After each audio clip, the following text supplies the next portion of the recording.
batandukanye. Twongeye kubasuhuza abantu mudukurikirana kuri Salomo TV, turabasuhuje cyane kandi turabakunda.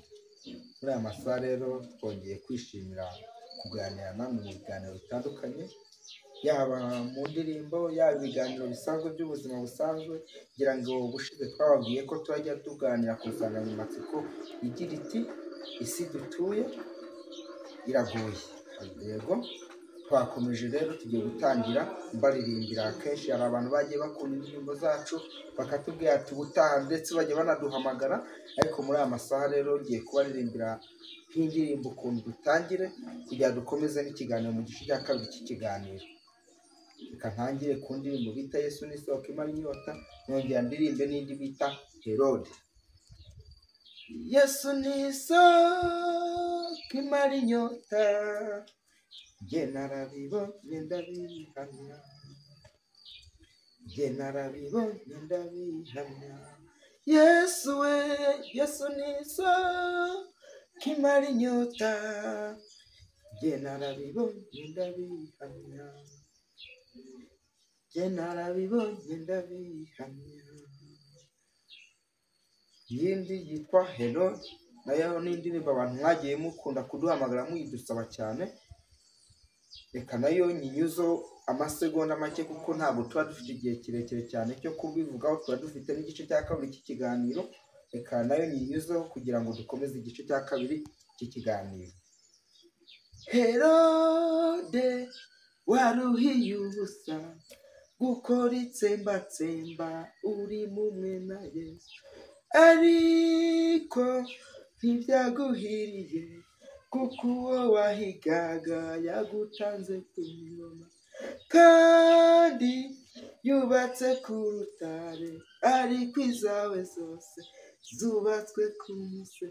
Mana ngwino uhindure abanze guhinduka, ugorore n'abakwiye ingororano, ukomeze ukora ibitangaza, umurimo ushyirwe hejuru. Yego, bo twakomeje n'igice cya kabiri cy'ikiganiro. Iyi si dutuye iragoye. Ubushize twaherukanaga mu mwaka washize, ndumva aribwo duherukana, cyangwa se ni mu ntangiriro z'uyu mwaka, niko mbitekereza, ntabwo mbyibuka neza, ariko ni mu ntangiriro z'uyu mwaka duherukana mu kiganiro twakoranye n'umuvandimwe twari kumwe dukorana, ariwe bita Salomo. Abantu benshi baramuzi cyane kundenza, ariko uyu munsi nanjye nashatse ko uyu munsi tujyana ikiganiro. Amaze iminsi ari uri gukora ibiganiro bitandukanye abishyira kuri YouTube channel yacu yitwa Salomo TV. Abantu benshi tubasaba nabo kujya babikurikirana kugira ngo banabisharinge, dutezanye imbere, kuko ibintu bijyanye na muzika cyangwa se ibintu bijyanye na YouTube channel ni ugufashanya cyangwa se ni ugusapotingana. Rero muri uyu mwanya nabwo nongeye kwishimira abantu nabo bajya badukurikirana kuri Salomo TV, nabo bumve ko basuhuje cyane kandi turabakunda. Muri aya masaha rero nongeye kwishimira ko twaganira kuri ubu buzima tubamo bwa buri munsi, kuko ubuzima turimo tutagiye duhumurizanya cyangwa ngo dufashanye, kuko wumva ibintu bikaguhumuriza, cyangwa se nakubwira ibintu ukumva hari aho bigukuye n'aho bikugejeje. Nanjye hari n'ibyo mba numva nanjye bikamfasha. Ku bantu rero bazareba iki kiganiro, tugiye kuganira ku bintu bitari hejuru y'ibintu bibiri. Yego, ariko rero mbere y'uko mbivugaho, mudufashe muzajye mudukandira subscribe, share na comment, kugira ngo ibintu bigende neza, ndetse na like. Mu gihe ikiganiro cyacu wagikunze rwose ukande kuri like, rwose turabibona, inkunga yawe turayibona.